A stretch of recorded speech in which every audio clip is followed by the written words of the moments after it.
அனைவருக்கும் வணக்கம். How to avoid mistakes in the sales forecast. வரும் முன் காப்போம்.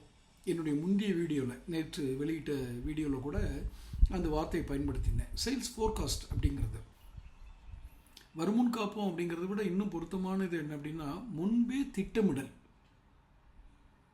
எப்படி முன்பே திட்டமிடுறது? சேல்ஸ் ஃபோர்காஸ்ட் அப்படின்னு சொல்கிறது இந்த வெதர் ஃபோர்காஸ்ட், அதாவது இந்த திசையிலிருந்து இவ்வளவு வேகத்தில் காற்றடிக்கும், புயல் வரலாம், காற்றின் திசை வேகம் இப்படி இருக்கும், அப்போ கடலுக்கு மீன் பிடிக்க செல்கிறவங்களாம் இப்படி போங்க, கடலுக்குள் மற்ற பயன்பாட்டுக்காக போகக்கூடியவர்கள்லாம் இப்படி போங்க அப்படின்னு சொல்கிறது வெதர் ஃபோர்காஸ்ட், வானிலை குறிப்புன்னு சொல்லுவாங்க. அது மாதிரி சேல்ஸ் ஃபோர்காஸ்ட் பண்ண முடியுமா?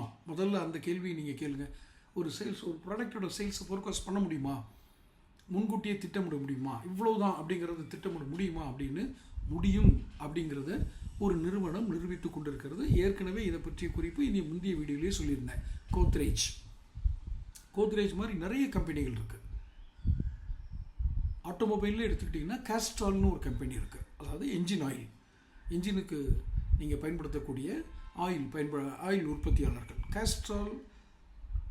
இன்னும் சில முன்னணி நிறுவனங்கள் அப்படின்னு பார்த்தீங்கன்னா வீடால், டைடு வாட்டர் என்ற கம்பெனி, கல்ஃப் ஆயில், நிறைய எம்என்சி கம்பெனிஸ். இந்த கம்பெனிஸ் எல்லாம் அவங்க ஒரு ரீட்டைலர் பாயிண்டில் எவ்வளோ விற்கணும், ஒரு டிஸ்ட்ரிபியூட்டர் எவ்வளோ வாங்கணும், ஒரு ரீஜனல் டிஸ்ட்ரிபியூட்டர் எவ்வளோ பர்ச்சேஸ் பண்ணணும், இன்வெஸ்ட் பண்ணணுங்கிறத அவங்க கால்குலேட் பண்ணி அவங்க ஒரு திட்டமிடல் ஏற்படுத்தி, அதான் சேல்ஸ் ஃபோர்காஸ்ட். இது ரொம்ப ஒரு கோர் பாயிண்ட் தான். ஏன்னா இது ஃபைனான்சியல், ஒரு நிறுவனத்தினுடைய, ஒரு உற்பத்தியாளருடைய அந்த ஃபைனான்சியல் ஹெல்த், அந்த ஃபைனான்சியல் ஸ்டேட்டஸை நிர்ணயம் பண்ணுறது இந்த சேல்ஸ் ஃபோர்காஸ்ட் தான். ஏன்னா எவ்வளோ விற்பனை ஆகும் அப்படிங்கிறத உறுதிப்படுத்தினதுக்கு அப்புறம் தான் அவங்க இன்வெஸ்ட்மெண்ட்டை இது பண்ண முடியும். ஒருவேளை இந்த சேல்ஸ் ஃபோர்காஸ்ட் முன்ன பின்ன மாறுதுங்கிறது which is unavoidable circumstances, தவிர்க்க இயலாத காரணங்கள். உதாரணத்துக்கு இப்போ அமெரிக்க ஈரான் யுத்தம், இப்போ இந்த யுத்தம் ஆரம்பித்ததுக்கப்புறம் பார்த்திங்கன்னா சில இம்பேக்ட் ஏற்படும். அது சர்வதேச சந்தைகளில் ஏற்படும். இது தவிர்க்கவே முடியாது, யாராலையும் தவிர்க்க முடியாது, அது வேறு. ஆனால் இதையெல்லாம் கடந்து ஒரு சந்தையினுடைய ஏற்றத்தாழ்வுகளெல்லாம் கணித்து, இதை கணிக்கிறதுக்குன்னு ஒரு அனுபவஸ்தர்கள் வேணும், இல்லை நிபுணர்கள் வேணும். நிபுணர்கள்லாம் யார்? அந்த அனுபவம் பெற்றவங்க. நான் வெறும் கல்வியை கற்றவர்கள் மட்டும் நான் அவங்கள எதுன்னு சொல்ல மாட்டேன். விநியோகஸ்தர்கள் எப்படி கணிக்கிறாங்களோ அது மாதிரி இந்த சந்தையினுடைய ஏற்றத்தாழ்வுகளை கணித்து இந்த சேல்ஸ் ஃபோர்காஸ்ட் பண்ணுறதுக்குன்னே ஒரு டீம் இருக்கும். They are experts in the sales forecast. அப்போ அவங்களுடைய துணை கொண்டு தங்களை நிறுவக்கூடிய நிறுவனங்கள் தான் இந்த நான் இப்போ சொன்ன கேஸ்ட்ரால், வீடால், கல்ஃப் ஆயில், இவங்கெல்லாம்.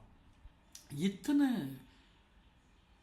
விஷயங்களை இதில் கணக்கில் எடுக்கணும். சேல்ஸ் ஃபோர்காஸ்ட்டில் என்னெல்லாம் அவங்க கணக்கில் எடுக்கணும் அப்படின்னா, காம்படிட்டர்ஸோடைய ஆக்டிவிட்டீஸ், ஏன்னா அது முக்கிய பங்காற்றும். போட்டியாளர்கள், சக உற்பத்தியாளர்கள் அவங்க எப்படி எஸ்டாப்ளிஷ் பண்ணுறாங்க, பிராண்ட் எஸ்டாப்ளிஷ் பண்ணுறாங்க, ப்ராடக்ட் அவைலபிலிட்டி எப்படி உண்டு பண்ணுறாங்க, இந்த ஃபேக்டரில் தான் அவங்களுடைய சேல்ஸ் நடக்கும். அந்த சேல்ஸில் ஒரு 100 பேர் தான். ஒரு உதாரணத்துக்கு இப்போ நாமக்கல் அப்படிங்கிறது தமிழ்நாட்டில் இருக்கக்கூடிய ஒரு ஆட்டோமொபைல் ஹப்னு நீங்கள் சொல்லலாம்.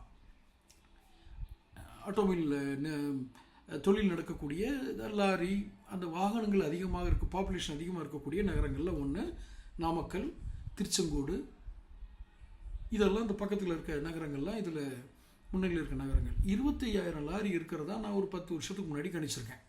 25,000 லாரிகள், ஹெவி ட்ரக்கு. இப்போ 25,000 லாரி இருந்ததுன்னா ஒரு லாரிக்கு 1 லிட்டர் தான் ஆயில் போடணும் அப்படின்னா ஒரே நாளில் 25,000 லாரியும் போட போகிறதில்ல. நான் ஒரு பேச்சுக்கு தான் சொல்கிறேன் 1 லிட்டர்னு, அது அளவு முன்ன பின்ன இருக்கும். ஸோ இந்த 25,000 லிட்டர் தான் ஒரு நாளைக்கு விற்கும் வச்சுக்கோங்க.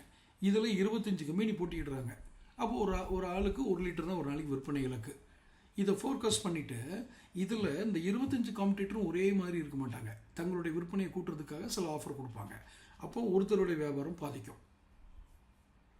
இப்போ சீசனல் டிஸ்கவுண்ட்னு சொல்கிறது, நீங்கள் அக்டோபர்லேருந்து September, October, November, December, October, November, December 3 மாதம் வச்சுக்கோங்க. த தேர்ட் குவார்ட்டர்லி பீரியட் அப்படின்னு சொல்கிறது. அந்த பொருளாதார காலாண்டில் 3வது காலாண்டு அது. இந்த 3வது காலாண்டில் உங்களுக்கு இவ்வளோலாம் நான் இது கொடுத்துட்றேன், டிஸ்கவுண்ட் கொடுத்துட்றேன், என்கிட்ட இவ்வளோ பர்ச்சேஸ் பண்ணிக்கன்னு சொல்லி ஃபிக்ஸ் பண்ணுவாங்க. இதுதான் சேல்ஸ் ஃபோர்காஸ்ட். நீங்கள் 200 லிட்டர் ஊற்றிங்கன்னா உங்களுக்கு இவ்வளவு ஒரு டீல் இருக்குது. நீங்கள் 500 லிட்டர் ஊற்றிங்கன்னா இவ்வளோன்னு சொன்னாங்கன்னா இந்த மோர் அச்சீவ்மெண்ட்டுக்காக இவங்கள மோட்டிவேட் பண்ணுறது. இந்த சேல்ஸ் மோட்டிவேஷன்லேயே இதை கொண்டு போயிடுவாங்க. அப்போ சேல்ஸ் ஃபோர்காஸ்ட் வந்து இந்த சேல்ஸ் மோட்டிவேஷனை பேஸ் பண்ணி தான் அமைஞ்சிருக்குன்னு இப்போ உங்களுக்கு புரியுதா? இந்த பேசிக் பாயிண்ட் என்னென்னு புரியுதா? இந்த சேல்ஸ் மோட்டிவேஷனல் இதை யார் உண்டு பண்ண முடியும்? சந்தைப்படுத்துதல் நிபுணத்துவம் பெற்றவர்கள், இந்த marketing experts, not sales expert. இந்த மார்க்கெட்டிங் எக்ஸ்பர்ட்ஸ் தான் சேல்ஸ் ஃபோர்காஸ்ட் முடிவு பண்ணுவாங்க. இதை எக்ஸிக்யூட் பண்ணுற டீம் தான் இந்த சேல்ஸ் டீம். ரெண்டுக்குமான வித்தியாசம் தெரிஞ்சுக்கணும். ஒரு சேல்ஸ்மேன் வந்து சொல்லும்போது அவருடைய அன்றாட அனுபவங்களை அவருடைய பாணியில் சொல்லுவார். நம்பிக்கைகள், the beliefs and merits and demerits எல்லாத்தையும் வச்சு சொல்லுவார். அதை அப்படியே உள்வாங்கிக்கிட்டு பிளான் பண்ணால் நிச்சயமாக அதில் தவறுகள் நடக்க வாய்ப்பு இருக்குது. அதுக்காக நான் சேல்ஸ் டீம் தப்புன்னு சொல்ல வரல. மார்க்கெட்டிங் டீம் தான் இதை முடிவு பண்ணணும். சேல்ஸ் ஃபோர்காஸ்ட்டுக்கு மார்க்கெட்டிங் டீமோட கான்ட்ரிபியூஷன் இஸ் வெரி இம்பார்ட்டன்ட். அவங்க தான் இந்த டீம் தான் வந்து கணிச்சிக்கிட்டே இருப்பாங்க. அதான் சொன்னேன், மார்க்கெட்டிங் டீம் வேறு, சேல்ஸ் டீம் வேறு. இந்த மார்க்கெட்டிங் டீமுக்கு தான் இந்த விஷயங்கள் தெரியும். இந்த காம்படிட்டர் இந்த நேரத்தில் இப்படி பண்ணுவார் அப்படின்னு. உதாரணத்துக்கு டிராக்டர் ஆயில்னு வச்சுக்கோங்களேன். இது வந்து ஹார்வெஸ்ட் டயத்தில் மட்டும்தான் அந்த டிராக்டர் ஆயில் அதிகமாக பயன்படும். ஹார்வெஸ்ட் அறுவடை காலங்கள். ஸோ பயிர் செய்கிற காலம், அறுவடை காலம், அதுக்கப்புறம் அது சந்தைக்கு போகிற காலம். இப்போ இந்த பயிர் செய்கிற காலங்களில் இந்த டிராக்டரோட பயன்பாடு வேறு, அறுவடை காலங்களில் இந்த டிராக்டரோட பயன்பாடு வேறு. இது எல்லாத்தையும் கணித்து எந்தெந்த காலங்களில் எந்த ஆயில் போகுங்கிற வச்சு அந்த விற்பனை இலக்குகளை இது பண்ணிக்கலாம். நான் சேல்ஸ் ஃபோர்காஸ்ட்டு அது வெரைட்டி ஆஃப் ப்ராடக்ட் இருக்கும் ஒவ்வொரு நிறுவனத்துக்கும். உதாரணத்துக்கு தான் நான் லூப்ரிகன்ஸ் சொன்னேன். இப்படி ஒவ்வொன்றையும் சேல்ஸ் ஃபோர்காஸ்ட்டை முடிவு பண்ணுறது யார்? அந்த சந்தையை கவனிப்பவர்கள், விற்பனையை கவனிப்பவர்கள் அல்ல, சந்தையை கவனிப்பவர்கள். அந்த மார்க்கெட்டிங், அந்த ஃபீல்டு மார்க்கெட்டிங்கினுடைய நுணுக்கங்களை தெரிந்தவர்கள். அதனால தான் மார்க்கெட்டிங் டீமுடைய கான்ட்ரிபியூஷனை எடுத்துக்கணும். முழுக்க முழுக்க மார்க்கெட்டிங் டீமை சார்ந்து இருக்கணும்னு இல்லை. ஒரு சேல்ஸ் ஃபோர்காஸ்ட்டுக்கு ஒரு மார்க்கெட்டிங் டீம் எப்படி உதவுதுங்கிறத தான் இந்த வீடியோவில் நான் விளக்குனது. தொடர்ந்து நான் உரையாடுவதன் மூலமாகத்தான், நான் ஒரே வீடியோவில் எல்லா சங்கதிகளையும் சொல்லிட முடியாது. ஸோ தொடர்ந்து என்னுடைய வீடியோக்கள் நீங்கள் கண்காணிப்பதன் மூலமாகத்தான் நான் என்ன சொல்ல வரேங்கிறத பார்க்க முடியும். நீங்கள் உங்களுடைய கருத்துக்களை கமெண்ட் பாக்ஸில் பதிவிட முடியும். ஏன்னா இது குறித்து நானும் உங்கள்கிட்ட கருத்துக்களை வரவேற்கிறேன். அப்படி செஞ்சால் தான் நம்ம தொடர்ச்சியான அனுபவங்கள் மூலமாக அடுத்த தலைமுறைக்கு இந்த விற்பனை, வியாபாரம், மார்க்கெட்டிங், சந்தைப்படுத்துதல் இதெல்லாம் குறித்து ஒரு புரிதல்களை ஏற்படுத்த முடியும். அது எப்போ நடக்கும்? தொடர்ந்து உரையாடல்கள். அடுத்தடுத்த வீடியோக்களை சந்திப்போம், தொடர்ந்து பேசுவோம்.